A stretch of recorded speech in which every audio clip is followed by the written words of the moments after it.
ഇന്ന് കാലത്തെ കുറച്ച് നേരം വൈകിട്ടാണ് കേട്ടോ എണീച്ചത്. അപ്പോൾ എണീച്ച വശം തന്നെ വീടെല്ലാം ക്ലീൻ ചെയ്തിട്ട് നേരെ ലഞ്ചിൻ്റെയും ബ്രേക്ക്ഫാസ്റ്റിൻ്റെയും പണിയിലേക്ക് അടുക്കളയിൽ കയറിയിട്ടോ.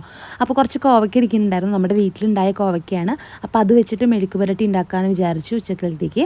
പിന്നെ രാവിലത്തേക്ക് കുറച്ച് ചപ്പാത്തിയും പൂരിയും അതുപോലെ തന്നെ മധുരക്കിഴങ്ങില്ലേ അതൊക്കെ ഉണ്ടാക്കി കേട്ടോ. അപ്പോൾ എനിക്ക് പൂരിയാണ് ഇഷ്ടം, ചപ്പാത്തി ഏട്ടനും അച്ഛനാണ് ഇഷ്ടം. അതുപോലെ തന്നെ ഈ റോസ്റ്റ് നല്ല ടേസ്റ്റാണ്. അപ്പോൾ ഇതിൻ്റെ റെസിപ്പി വേണ്ടവരൊന്ന് കമൻറ്റ് ചെയ്താൽ മതി. സാധാരണ ഒരു ഉള്ളിക്കറി അല്ല ഇത് നല്ല ടേസ്റ്റാണ്, റോസ്റ്റ് പോലെയാണ്. നമ്മൾ ചൂട് പൊറോട്ടയൊക്കെ ഉണ്ടെങ്കിൽ നല്ല ടേസ്റ്റാണ് കേട്ടോ. അപ്പോൾ അങ്ങനെ വേഗം പോയി കുളിച്ചിട്ട് ഞാൻ വേഗം ബ്രേക്ക്ഫാസ്റ്റ് കഴിച്ചു.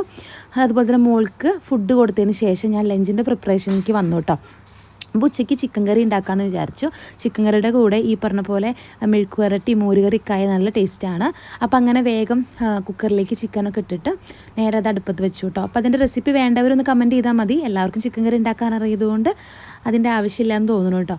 അങ്ങനെ ഇതേപോലെ അടുപ്പത്താണ് ഉണ്ടാക്കിയത്. അടുപ്പിലുണ്ടാക്കുന്ന ഫുഡുകൾക്ക് ഭയങ്കര ടേസ്റ്റാണ്.